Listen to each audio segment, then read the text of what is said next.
말씀을 같이 우리 찾아서 한번 같이 한번 읽어보시겠습니다. 성경 말씀은 시편 103편 8절의 말씀입니다. 103편 8절 같이 읽어보시겠습니다.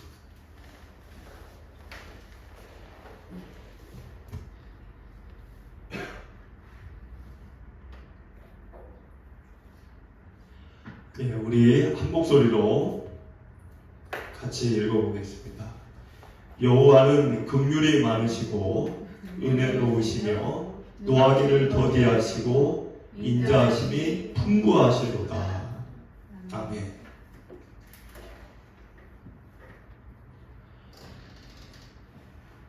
요즘 세상을 이렇게 살다 보면 참 많은 것들이 빠르게 좋아지고 발달하고 전에 없던 것들이 과학이 발달해서 그렇겠지만 그러다 보니까 참 편안하고 좋은데 반면에 그런 시대 속에서 여러분들이 느낄 수도 있고 못 느끼실 수도 있겠지만 현재 세상 가운데에서는 하나님이나 예수님이나 우리 기독교나 이 성경을 배척하는 문화들이 팽배해지고 있습니다. 과학과는 어울리지 않는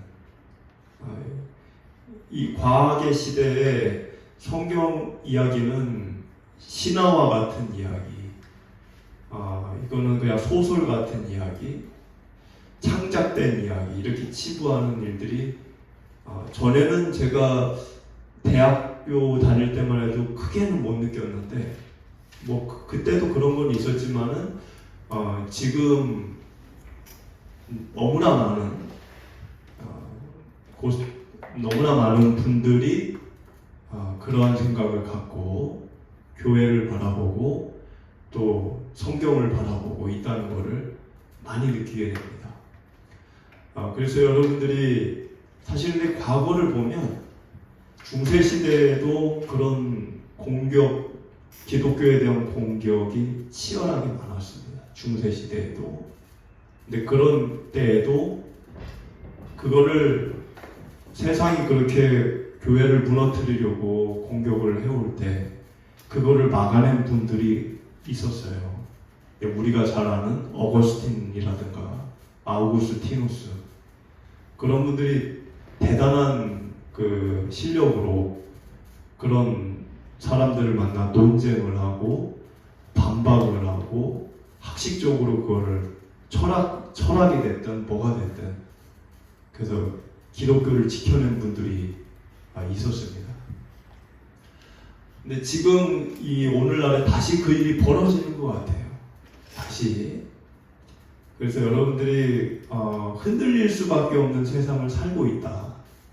그러나 이전에도 그런 일들은 늘 있어 왔고 기독교가 그런 수천 년의 역사 속에서 그런 것들을 다 견디고 막아내고 지키고 그러면서 우리에게까지 지금 신앙이 이어져 왔다는 것을 기억을 하시기를 바랍니다. 여러분들 신앙생활을 우리가 이렇게 하고 있는데 우리가 흔들리는 때가 있어요. 신앙생활을 하다 보면. 그러면 내가 이렇게 흔들린다라고 했을 때 그 이유가 하나님이 변했기 때문일까? 아니면 내가 예전 같지 않기 때문일까? 사실은 답은 다 알고 계실 거예요. 우리가 신앙생활을 하다가 뭔가 이 삶에 먹구름이 끼고 또 내 신앙이라는 게 예전 같지만 못하고 이런 것들은 하나님이 변해서가 아니죠. 하나님은 늘 동일하세요. 사실은 내가 변했기 때문에 그런 겁니다. 여기 있는 내가. 그럼 좋은 방향으로 내가 변하면 문제는 없죠. 좋은 쪽으로 내가 달라졌다고 하면, 근데 문제는 우리가 그렇지 못하다는 겁니다. 그럴 때 우리가 뭘 어떻게 하는 게 좋을까요? 먼저는 자기가 자기를 알아야 돼요. 자기가 자기를 내가 달라졌구나. 내가 예전과는 좀 뭔가 좀 이상해졌구나 라고 하는 거를 남이 나를 그렇게 알아주는 게 아니고, 그러면 이제 왜 나를 그렇게 봐? 이렇게 기분이 언짢을 수 있죠.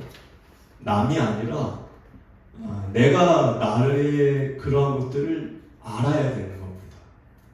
근데 일단 그걸 모르면, 이게 무감각하고 무디어져 있다면 내가 점점 신앙이 이렇게 흐리흐리해져 가는데도 불구하고 그거를 본인이 모를 수 있죠. 모르면은 아무것도 할 수 없습니다. 일단은 알아야 돼요. 그럼 알으려면 어떻게 되느냐? 여러분들이 자기 자신을 늘 생각해야 합니다. 하나님 앞에서 나를 늘 비춰보고, 나를 되돌아보고, 나를 이렇게 체크해보고, 생각해보고, 내가 하루를 어떻게 살았는지, 지난주는 내가 어땠는지, 이런 것들이 늘 있어야 되는 겁니다. 그리고 또 하나는 중요한 건데, 내가 알게 됐다. 내가 알게 됐어요. 내가 좀 신앙이 약해져 가고 있구나. 이걸 내가 알게 됐어요. 그러면 그때는 뭘 할 수 있느냐? 물론 하나님께 도움을 구해야 되겠죠. 하나님께 간구를 하고 도와달라고 그러고 우리가 그걸 해야 되고, 또 하나 중요한 거는 내가 나 자신에게 스스로 말을 하는 겁니다. 그거를 제가 근거 없이 얘기하는 게 아니에요. 오늘 여러분들이 펼쳐 놓으신 시편 103편 1절을 보면 다윗이 자기가 자기에게 말을 해요. 근데 그냥 말을 하는 게 아니라 아예 좀 명령을 해요. 자기가 자기한테. 1절을 보면 뭐라고 되어 있죠? 내 영혼아 여호와를 송축하라. 너가 아니에요. 내가 나한테 얘기하는 거예요. 내 영혼아 여호와를 송축하라. 내 속에 있는 것들아 다 그의 모든 거룩한 이름을 송축하라. 그리고 이어서 2절을 보니까 그의 모든 은택을 잊지 말지어다. 자기가 자기에게 명령을 하는 거예요. 내 영혼아 잊지 마라. 하나님이 너에게 행하신 그동안의 일들을 잊지 마라. 왜 잊지 말라고 할까요? 잊어버렸기 때문에. 잊어버렸기 때문에 잊지 말라는 거예요. 여러분들도 지난 날들 한번 되돌아보세요. 지금이 어려울 수 있고 지금이 기쁜 일이 없을 수도 있습니다만, 그러나 과거를 돌아보세요. 여러분들이 어릴 때 초등학교든 중학교든 고등학교든 대학 때든 뭐 20대든 간에 그 이전의 과거를 내가 찬찬히 이렇게 고요함 가운데에서 내가 이렇게 회상을 해보면 하나님의 도움이 그 가운데 있었다는 걸 부정할 수가 없어요. 근데 나는 잊고 사는 거죠. 왜? 오늘 당장 나에게 있는 일만 바라보기 때문에. 지난 일은 다 잊어버렸기 때문에. 그래서 다윗이 내가 왜 절망을 하지? 내가 왜 지금 이렇게 내 마음이 무너져 가고 있지? 그거를 생각하면서 다윗이 했던 거는 내 영혼아 너 잊지 말아라. 자기가 자기에게 명령을 했다는 거예요. 근데 오늘 말씀을 이렇게 쭉 다 읽어보면 반복적으로 나오는 단어가 인자라는 단어예요. 인자하심. 그러니까 결국은 다윗이 너 잊지 말아라 라고 했던 것이 구체적으로 무엇이냐면 하나님이 너에게 행하신 인자하심을 잊지 말라는 그거였어요. 그게 8절을 보면 나와요. 우리 8절을 보면 8절에 여호와는 긍휼이 많으시고 은혜로우시며 노하기를 더디하시고 인자하심이 풍부하시도다. 그런데 인자라는 성경의 단어가 많이 나오는 단어인데 아주 아름다운 단어예요. 헤세드라는 원어 히브리어가 헤세드예요. 헤세드. 근데 이 헤세드라고 하는 이 단어는 여러분들이 생각하는 인자라는 국어적인 의미에 담아지지 않습니다. 그러니까 히브리 말과 우리 말이 좀 다르니까. 그러니까 우리는 이제 번역을 인자라고 했지만 그 말에 담아지지가 않아요, 사실. 그럼 이 헤세드라고 하는 단어가 어떤 단어냐, 어떤 뜻이 있냐?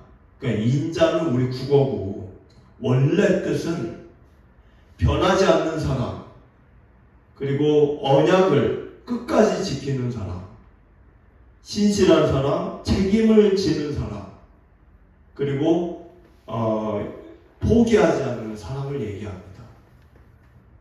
그러니까 제가 쭉 장황하게 나열을 했지만은 이 장황하게 나열한 헤세드라는 단어의 그 의미 중에 여러분들이 잊지 말아야 될 의미가 뭐냐면 언약을 끝까지 지키는 사람. 여러분들 이 언약을 끝까지 지키는 사랑이 왜 우리에게 의미가 있는 걸까요?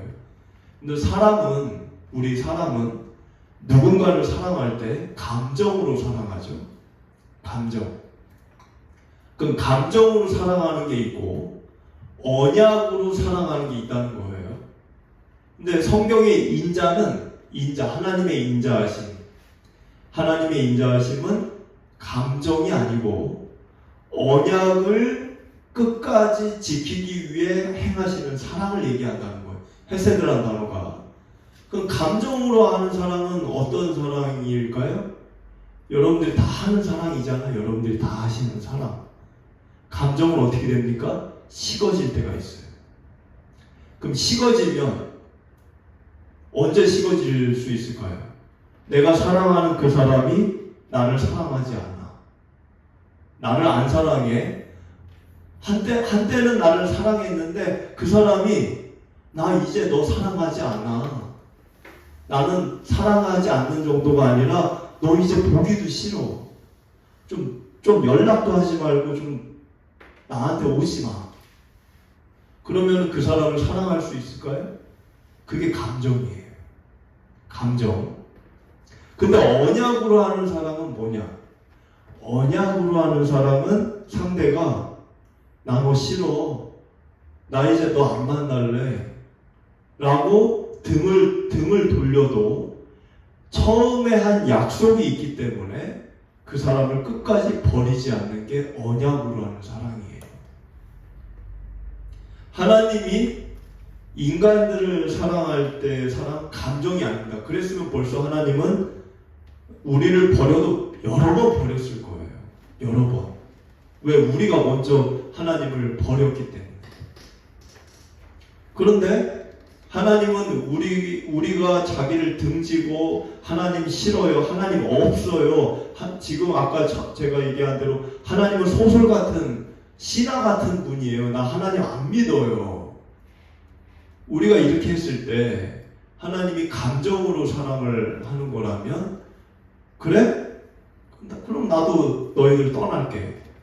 이렇게 했겠죠. 근데 하나님이 지금까지도 자기를 저주하고 자기를 욕하는 사람들을 놓지 않고 계세요. 왜? 언약으로 한 사랑이기 때문에.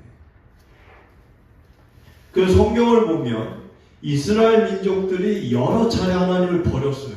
우상을 섬기고 하나님을 버리고. 그럴 때마다 하나님이 그들을 버렸느냐? 아니에요. 그 구약 성경을 보면 그들이 하나님을 버릴 때 하나님은 내가 너를 버리지 아니하리라 이런 말을 계속했어요.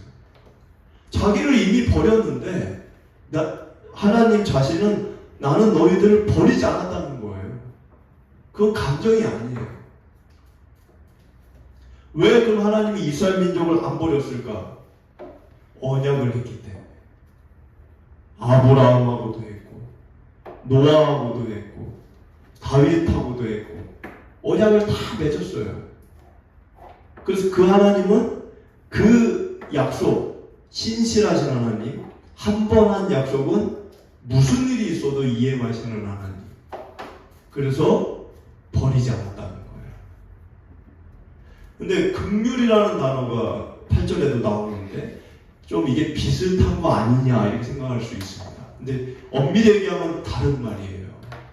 여러분들 긍휼이라고 하는 말은 라함이라는 히브리어 말입니다. 라함.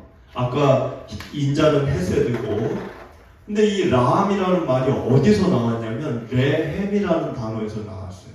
근데 레헴이라는 단어에서 파생이 된 건데, 그 레헴이란 레헴, 도레미파 할 때 레헴이라는 단어에서 나온 게 긍휼이라는 단어인데, 이 레헴이라고 하는 단어의 뜻이 뭐냐면 엄마의 자궁을 얘기하는 거예요.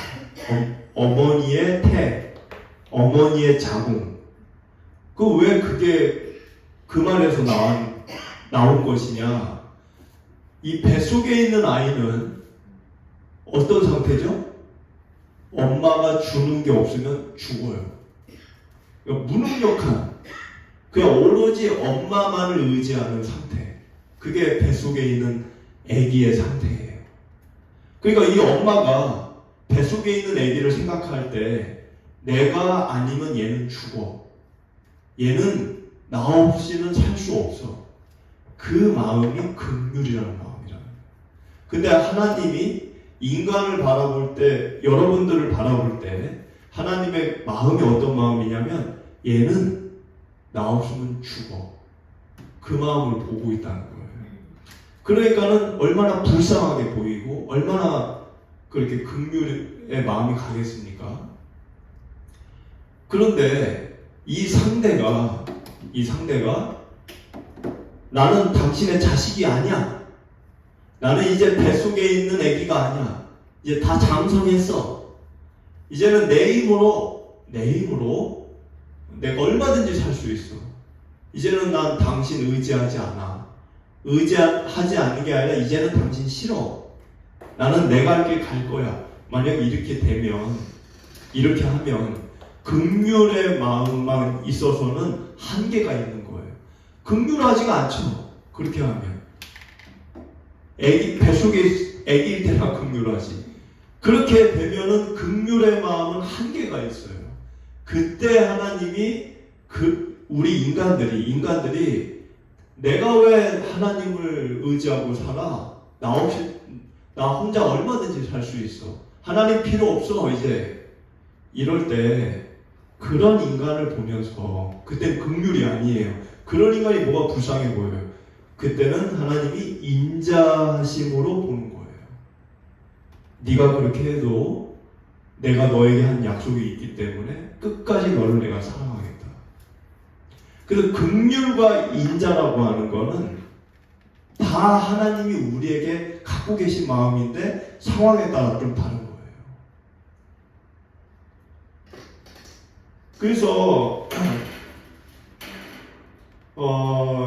이 3절을 우리가 보면 3절에 그가 내 모든 죄악을 사하시며, 그러니까 그분이 나의 모든 죄를 사하신다고 되어 있죠. 그리고 10절에 보니까 우리의 죄를 따라 우리를 처벌하지 아니하시며, 내가 죄를 졌는데 처벌 안 한다는 거예요. 12절에 동이 서에서 먼 것 같이 우리 죄과를 우리에게서 멀리 옮기셨으며, 이런 구절들이 있습니다. 다 죄에 대한 이야기예요. 여러분, 거룩하신 하나님 앞에 죄인은 반드시 값을 치르게 되어 있습니다. 그걸 피할 수 있는 사람은 없어요. 죄라고 하는 거는 지금 이 세상도 그렇죠. 하나님이 아니더라도 여러분들이 범죄를 저지르면 죄값을 치르게 돼 있죠. 그렇죠? 근데 그거를 하나님 앞에서도 마찬가지예요. 우리가 죄를 지으면 그거를 피할 길이 없어요. 그런데 예수님이 오셔서 죄사함을 받은 자들에 한하여 그 죄에 대한 처벌과 형벌이 면해진 것으로 우리는 믿고 있습니다. 죄는 반드시 처벌을 받아야 되는데, 책임을 지게 되어져 있는데, 왜 예수님을 믿는 자들에 한해서는 면제가 될까? 죄를, 예수님 믿으면 죄는 별거 아니니까 그냥 없는 걸로 해주겠어. 하나님이, 이 죄, 이거 내가 얼마든지, 너한테 죄가 많이 있지만, 네가 예수를 믿으면, 내가 이제는 죄 없어. 그냥 죄 없는 걸로 해. 그냥. 이렇게 별거 아니니까 내가 그냥 없는 거 해줄게. 이런 의미가 아니에요. 그럼 어떤 의미냐면, 죄는 반드시 그 값을 치러야 됩니다. 반드시 피할 길이 없어요. 근데 예수님을 믿는 자들에게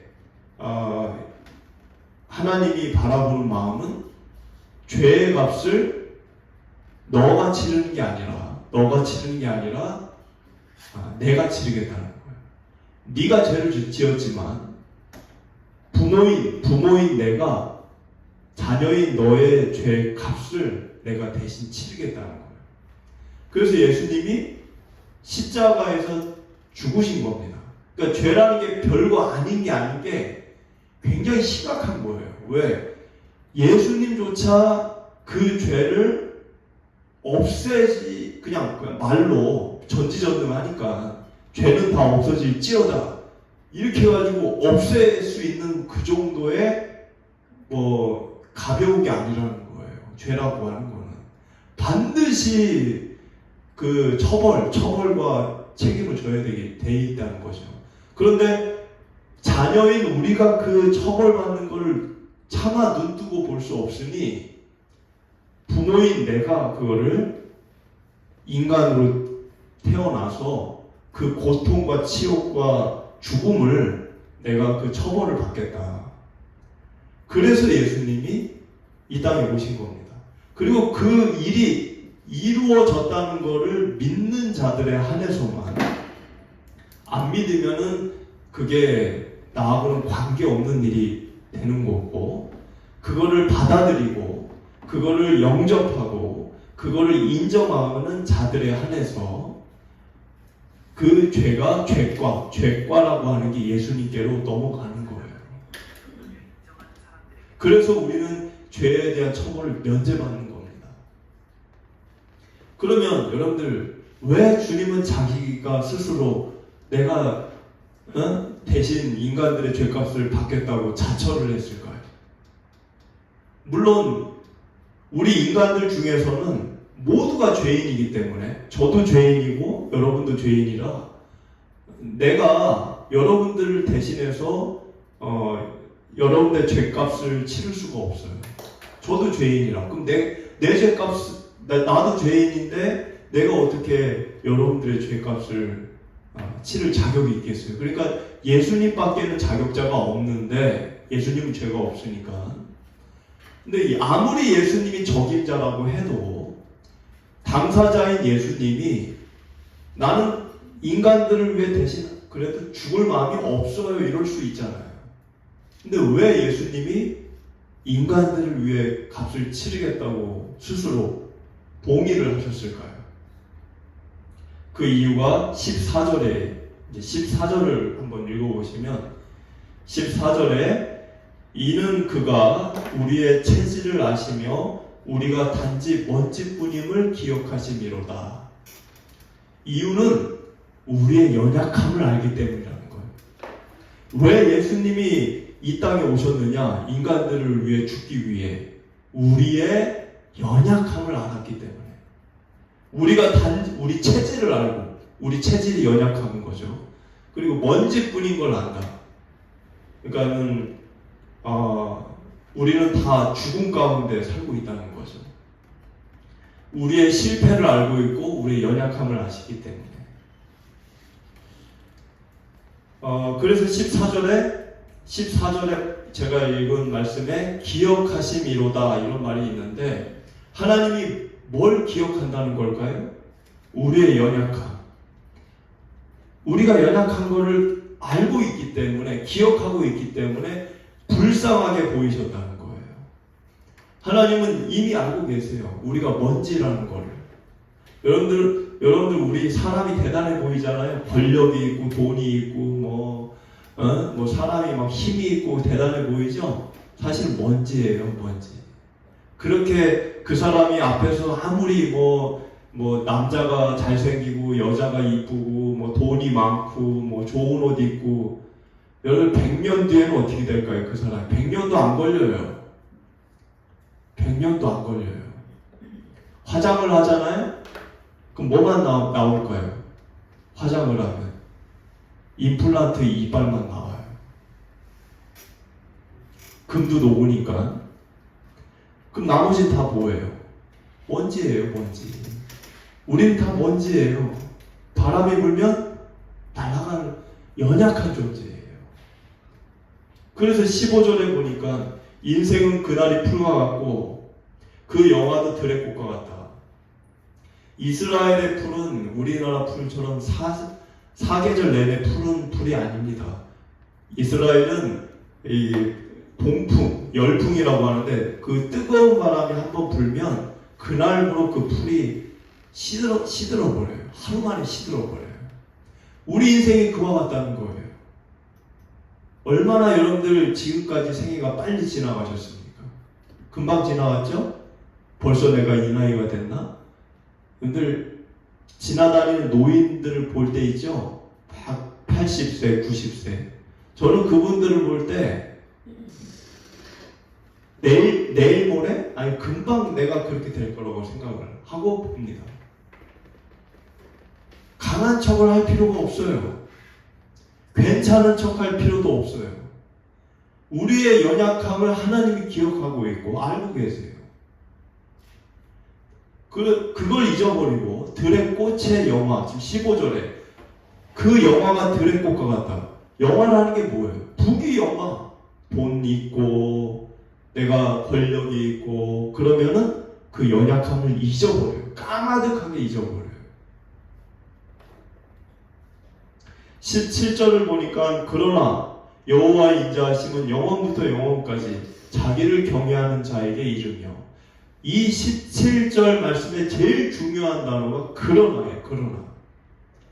그러나라는 게 왜 중요하냐? 아까 제가 얘기한 14절과 15절에 이어진 말씀이니까 우리가 연약하다, 먼지뿐이다, 들의 꽃과 같다, 우리가 그런 인생인데, 그런 인생인데도 그러나 우리가 연약하기 때문에 죄에 쉽게 물들고 쉽게 썩어 부패하고 쉽게 하나님을 저버리고 쉽게 자기의 힘을 자랑하는 존재지만, 그러나 하나님에게는 뭐가 있으시다고요?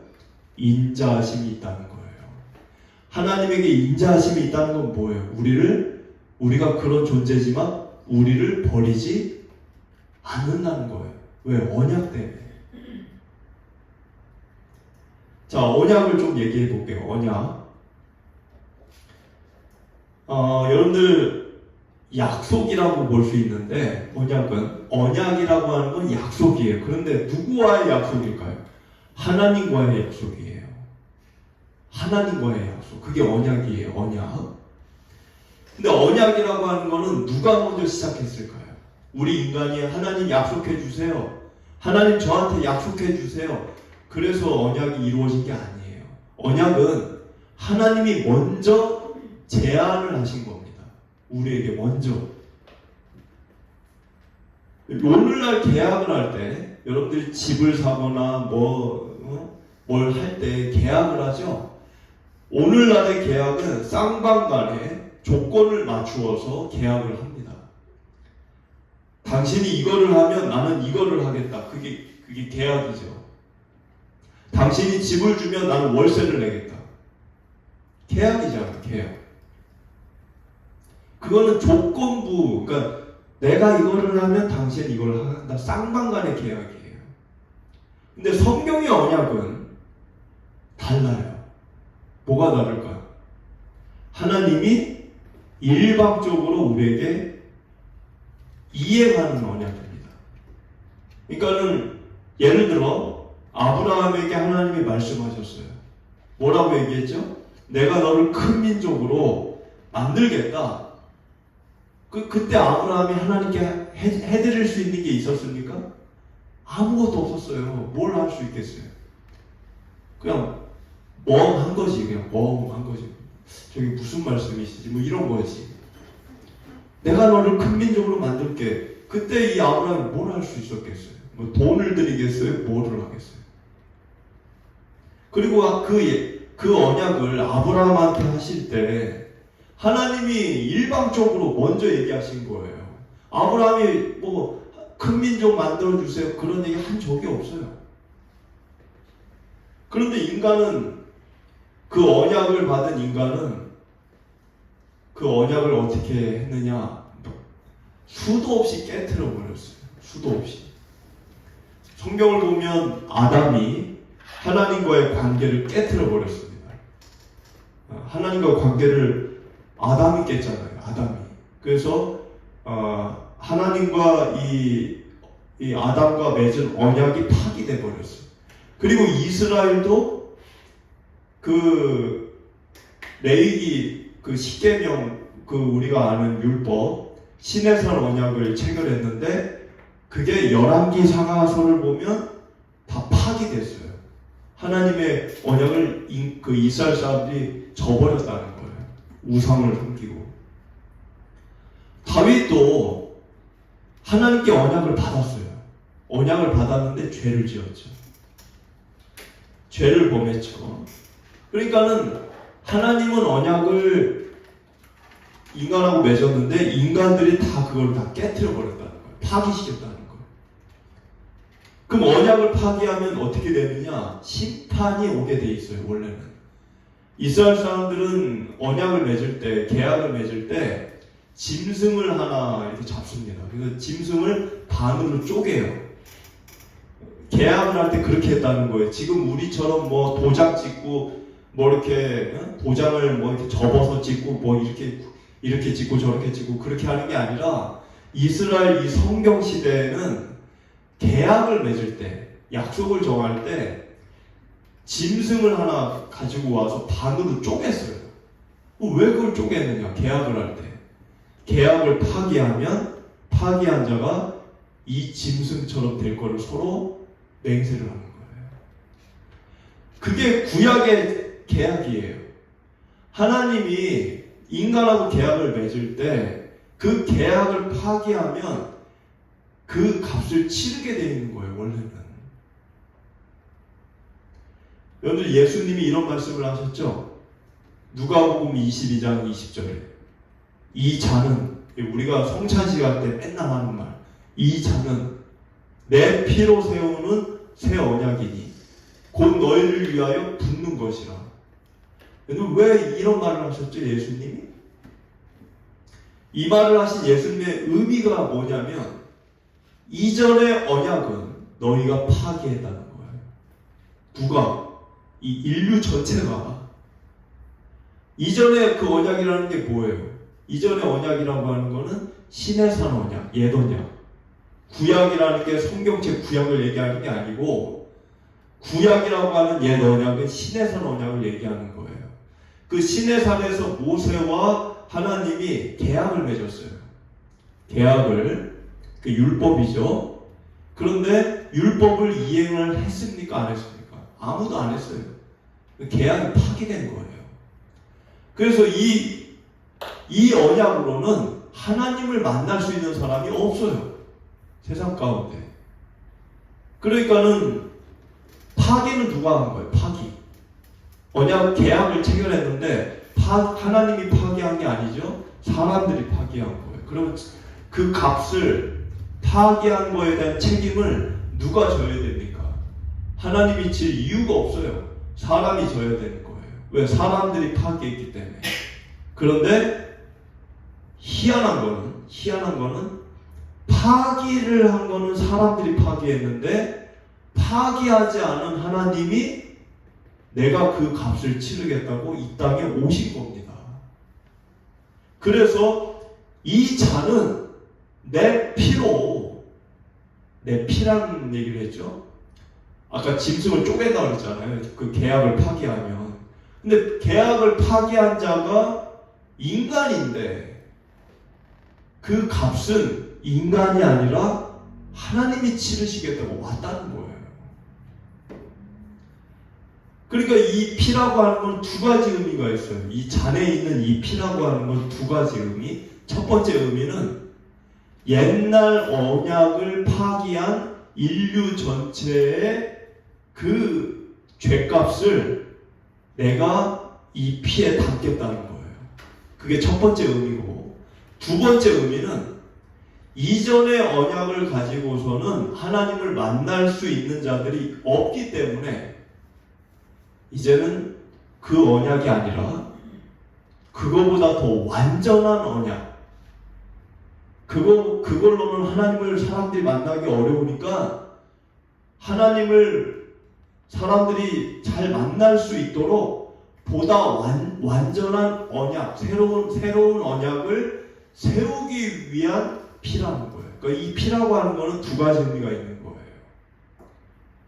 옛 언약에 대한 책임을 지는 그 희생과 그 죄값의 피, 그리고 그걸로는 옛 언약으로만, 그것만 율법이죠. 그걸로는 하나님을 만날 수 있는 자들이 없기 때문에 누구든지 하나님께 이렇게 예배드리고, 저와 여러분들처럼 누구든지 어느 민족, 어느 백성, 어느 곳에 살든 하나님을 아버지라 부를 수 있게 하기 위해 새로운 언약을 체결하기 위한 피라는 거예요. 그게 구약과 신약의 함축적인 의미입니다. 그러니까 결국은 이게 복음이라는 건데, 복음이 왜 복음이죠? 복음, 뉴스, 좋은 소식. 왜 이 요한겔리온, 왜 이 복음이 왜 복음입니까? 왜 좋은 소식이에요?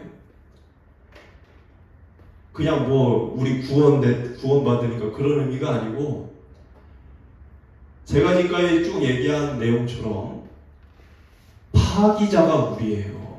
여러분들도 그렇잖아요. 계약을 했는데 뭘 살라고 계약을 해서 땅이 됐든 뭐 아파트가 됐든, 근데 상대가 그 계약을 파기하면, 이행하지 않으면 여러분들 화 냅니까? 안 냅니까? 화 안 내세요? 상대가 계약을 파기하면 아이고 얼마든지 그러실 수 있죠, 뭐 괜찮아요 이러나요? 고소를 한다고 그러고 화를 내겠지. 근데 계약을 파기한 자가 누구라고 그랬어요? 우리 인간들이 파기한 거예요. 근데 하나님이 화를 냈습니까? 하나님이 그 값을 우리한테 요구했습니까? 그런데 그 값은 그대로 방치할 수는 없는 값이기 때문에 파기하지 않은 자신이 그 값을 치르겠다고 오셨다는 거예요. 그래서 복음이라는 거예요. 그래서 복음이라는 거예요.